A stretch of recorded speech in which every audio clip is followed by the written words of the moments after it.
추경호 후보가 10% 정도 앞서는 걸로 나왔거든요. 글쎄 나는 그 여론조사는 내가 보기에는 믿기가 힘든 거거든요. 네. 사실 너무 좀 지루한 감도 있고 하는 그런 거기 때문에 신선미가 좀 떨어지지 않나 하는 이런 생각을 해요. 과연 박근혜 전 대통령이 자기가 지금 선거에 도움을 준다고 유세장에 나타나고 뭐 시장을 방문하고 하고 해서 그게 과연 국민의힘 후보들에게 얼마만큼 영향을 줄 거라고 하는 것은 내가 보기에는 굉장히 나는 회의적이라고 봐요.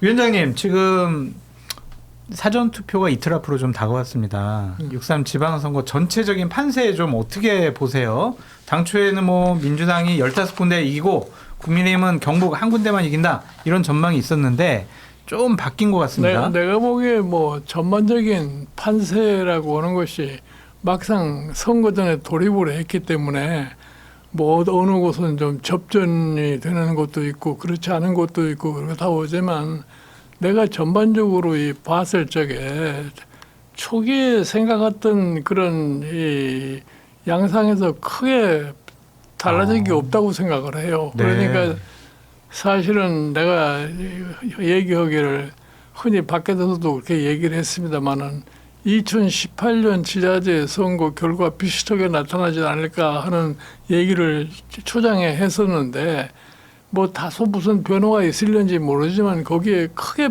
거기에서 벗어나지는 않을 거라고 난 봐요. 아, 그렇습니까? 예. 지금 접전 지역이 뭐 대구도 좀 접전 지역, 부산도 좀 접전 지역. 그래서 울산 같은 경우도 뭐 단일화가 뭐 다시 시작됐지만 국민의힘이 뭐 가능성이 있는 거 아니야 이런 전망이 나오거든요. 그런데 사실은 뭐 부산도 접전 지역이라고 얘기를 하지만 부산의 민주당의 지지도와 지금 전재수 후보와 박형준 후보 사이에 박형준 후보가 지금 추적을 하는 이런 상황이지 최종적으로 그게 승리로 가기는 굉장히 어렵지 않겠나 이렇게 봐요. 아, 그렇습니까? 예. 대구는 어떻게 보세요? 대구는 지금 뭐 흔히들 얘기해서 아주 가장 지금 이번 지자체 선거에서 거기에 관심이 제일 쏠리는 곳이 대구고 내가 보기에는 서울이라고 생각을 하는데 대구는 사실은 일반적으로 생각했을 적에는 당연히 국민의힘 후보가 되는 것을 전제로 하는 건데 이번에는 좀 상황이 바뀌어가지고서 김부겸 후보가 상당히 선전을 하고 있기 때문에 그 결과는 최종적으로 두고 봐야 알지 지금 사전에 미리서 뭐라고 얘기를 할 수가 없어요. 그런데 내 개인적인 견해를 얘기를 하라고 그러면은 김부겸 후보가 2016년에 그 당시에 열린우리당의 텃밭 속에서 열린우리당이 아니라 그렇죠. 새누리당의 텃밭 속에서 유일하게 대구에서 될까 말까 했는데 당선됐던 그런 경험이 있어요. 네. 근데 그와 같은 상황이 이번에도 또 실현이 될 것 같으면 김부겸 후보의 당선도 가능할 수 있다고 생각을 합니다. 최근에 여론조사를 보면은요, 그러니까 어제 나온 여론조사인데 추경호 후보가 10% 정도 앞서는 걸로 나왔거든요. 글쎄 나는 그 여론조사는 내가 보기에는 믿기가 힘든 거거든요. 네. 그렇다면 현재 분위기는 좀 많이 바뀌어 있다. 그래서 김부겸 후보가 승리할 가능성도 있어 보인다. 그렇게 보시는 거예요? 내가 보기에는 그러니까 막판에 이제 투표를 해봐야 알겠지만 김부겸 후보가 그렇게 쉽게 무너지거나 그러지는 않을 거라고 난 봐요. 네. 지켜봐야 되겠네요. 예. 서울은 어떻게 보세요?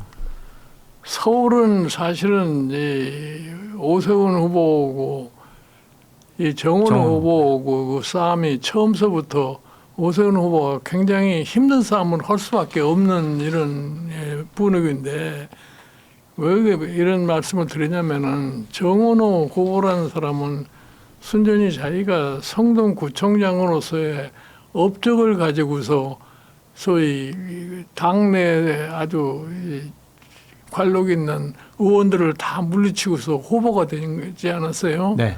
그 자체가 내가 보기에는 서울시 유권자들에게 상당히 영향력을 미쳤다고 나는 생각을 해요. 네. 그래서 본인의 소위 그동안의 정치적인 업적이 결국은 일반 유권자들이 거기에 동의를 하게 될 것 같으면은 상당히 유리한 입장에 있지 않나 이렇게 생각을 해요.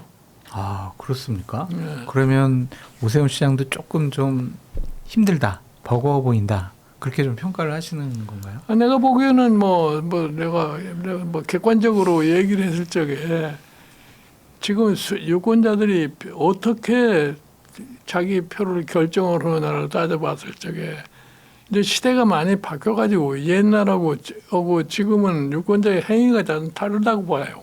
네. 그러니까 기본적으로 무슨 뭐 이념이니 정당이니 이런 거보다도 저 사람이 됐을 적에 내가 생활에 얼마만큼 편익이 제공될 거냐 하는 이런 데에 뭐 관심이 점점 많아지지 않았나 이렇게 생각을 해요. 네. 그런 측면에서 정원호 후보가 상당히 유리한 입장을 갖지 않았나 이렇게 생각을 합니다.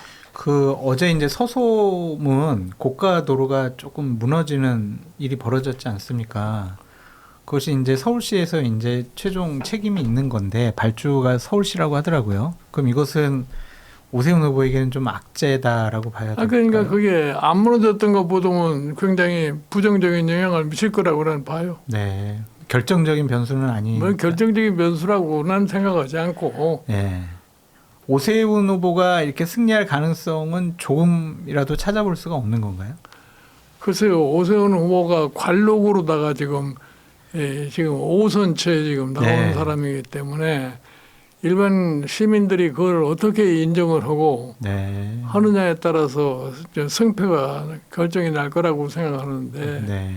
어떤 의미에서 보면은 사실 너무 좀 지루한 감도 있고 하는 그런 거기 때문에 신선미가 좀 떨어지지 않나 하는 이런 생각을 해요. 그러다가 갑자기 새로운 스타일의 지금 시장 후보로 등장한 게 지금 정원호 후보라기 때문에 그 결과는 내가 보기에는 두고 봐야 알겠지만 상당히 어려울 거라고 나는 생각을 해요. 어렵다고 보시는군요. 부산도 한번 가볼게요. 전재수 후보, 박형준 후보 어떻게 좀 전망을 하십니까? 거기도 뭐 지금 보면은 지금은 거기엔 뭐 여론조사상으로 볼 것 같으면은 전재수 후보 확실히 유리한 입장에 있는 거는 뭐 네. 분명한 것 같아요. 네. 네.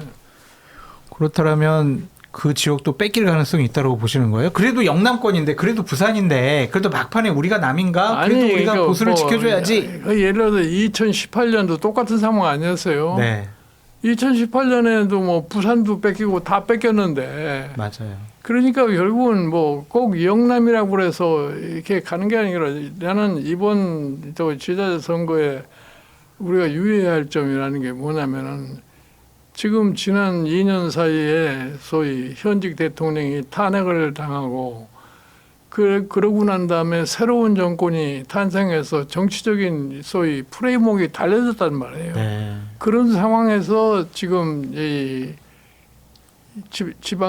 지방선거를 갖다 하기 때문에 올해 지방선거라고 하는 것은 지방 주민들의 개인의 생활편이 가장 중요한 거기 때문에 가만 놔둬도 여당이 굉장히 유리한 상황에 있는데 그렇죠. 거기에 맞서는 지금 야당의 지금 국민의힘이 선거를 준비하는 과정이 굉장히 아주 복잡다단하지 않았어요? 네. 당 내부가 일치 단결을 하지 못하고 소위 후보자들이 당 대표를 기피하는 그런 모습을 갖다 보이기 때문에 내가 보기엔 국민의힘이 이번 선거에 소기의 목적을 달성한다는 것은 굉장히 어렵지 않나 이렇게 생각을 해요. 그럼 16개 시도 중에서 안정적으로 이길 수 있는 곳은 경북도지사 정도만, 그게 가장 안정적인 것이 그거 하나죠 지금. 다른 데는 좀 계속 네. 끝까지 살펴봐야 되겠다, 그렇게 생각하시는 거군요. 와, 그럼 저희가 이제 일반적으로 다른 여론조사를 보고 평가하는 거랑은 좀 위원장님의 분석과는 좀 다른 것 같습니다. 나는 내가 보면 여론조사 그리고도 내가 지난 소위 세월 동안에 선거에 대해 관심을 가지고서 쭉 폴로업을 해본 바에 의하면은 네. 대략 지금 어떤 결과가 나올 거라는 것이 내 나름대로 판단이 서요. 제일 중요한 판단의 기준은 뭐세요, 위원장님? 일반 국민들의 소위 흐름을 잘 읽어야 돼요. 네. 일반 국민이 어떻게 생각하고 있느냐 하는 거를. 그는 이제 일방적으로 정당이라는 사람들은 자기 편의 위주로다가 얘기를 하기 때문에 이제 그런 현상이 생기는데 아주 대표적인 내가 예를 하나 들어볼 네. 것 같으면은 우리가 1992년도에 14대 국회의원 선거를 했어요. 네. 이 14대 국회의원 선거 직전에 사실은 대통령이 정보 수장들을 부르다가 전망을 어떻게 하느냐 했더니 자기네들이 정보를 기준으로 해서 하는 소리가 뭐냐면 그때는 3당 합당을 해가지고서 여당의 의석수가 3분의 2가 넘을 때예요. 네. 그러니까 이 정보 수장들 하는 얘기가 뭐냐면은 뭐 말 잘 되면은 3분의 2도 넘고 못 돼도 180도 이상은 될 거라고 그렇게 얘기를 하더라고요. 네. 그래서 내가 가만히 이 사람들 지금 뭐 세상을 잘 돌아가는 모습을 잘 모르는 거 같지 않나 이렇게 해가지고 내가 당시에 대통령 보고 까딱 잘못하면은 과반수도 안 될 테니까 네. 과반수를 안 됐을 적에 어떻게 대처할 거냐를 미리 준비를 합시다 말이야. 네. 그렇게 내가 얘기를 했어요. 그러는데 내일이 선거인데 오늘 다시 그 정보 수장들이 와가지고 하는 소리가 뭐냐면 뭐 못 돼도 180석은 된다고 그러는 거야. 네. 그러나 결과를 까서 선거를 하고서 결과를 보니까 과반수가 안 되지 않았어요. 네. 그러니까 사실 세상의 흐름을 제대로 읽을 줄 알아야 되는데 내가 참 우스운 소리지만 사람들이 믿으려고 그러지도 않겠지만 1950년대에 이 제2대 국회의원 선거 때 네. 내가 그때 중구에 살 적인데 네. 그 후보자가 이렇게 보면은 그 당시에 윤청이라고 하는 아주 화려한 정치인과 네. 원세훈이라고 상당히 유명하지만 알려지지 않은 분이 출마를 했는데 이 원세훈이라는 분이 선거운동을 제대로 하지를 못했어요. 상대방이 어떻게 압력을 가하든지.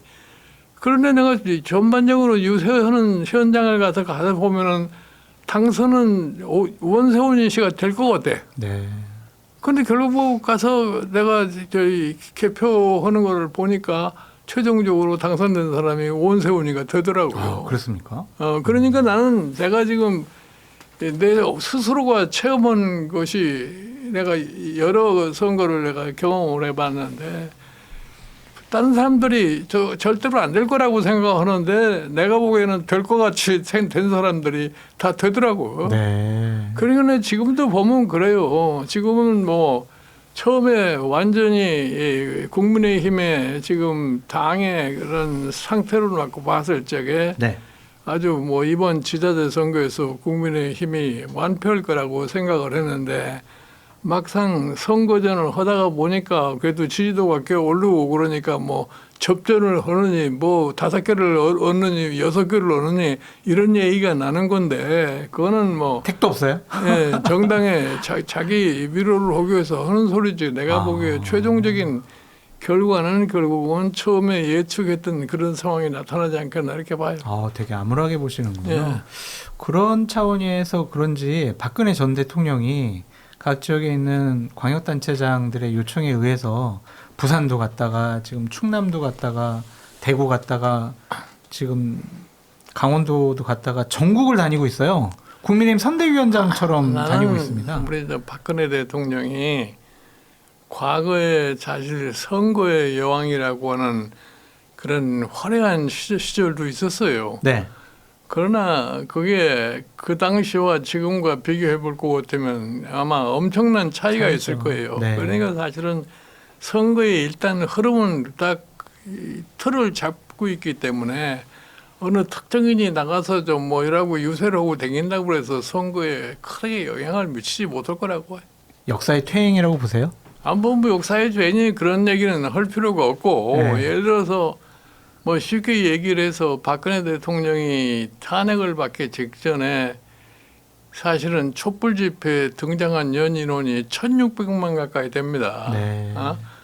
그런 거를 상상을 했을 적에 솔직히 얘기해서 과연 박근혜 전 대통령이 자기가 지금 선거에 도움을 준다고 유세장에 나타나고 뭐 시장을 방문하고 그렇다고 해서 그게 과연 국민의힘 후보들에게 얼마만큼 영향을 줄 거라고 하는 것은 내가 보기에는 굉장히 나는 회의적이라고 봐요.